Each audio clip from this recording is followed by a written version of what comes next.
Ошол муктаж адамдар эгер биздин тааныштарыбыз, туугандарыбыз, жакындарыбыз, досторубуз, айылдаштарыбыз болсо, анда аларга көбүрөөк милдет болот жардам бергенчи.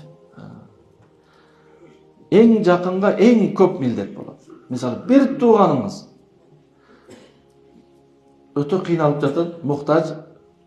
Сизге ошол учурда нафил ажылык, нафил умрага барган жакшы эмес да.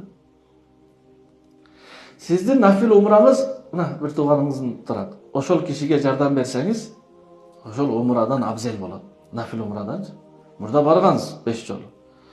Дагы эле баргыңыз келип атат, бирок бир кошунаңыз ошол акча болсо дарыланып алат эле, же карызынан кутулуп алат эле, же кышын ичиге продукт алып алат эле кышка өзүнө.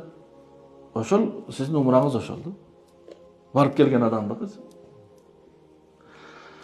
Албетте дүйнөдөгү кээ бир ой келиши мүмкүн. Дүйнөдөгү бардык адамдардын мен жоопкерчилигин алганмын. Андай деп ойлобош керек.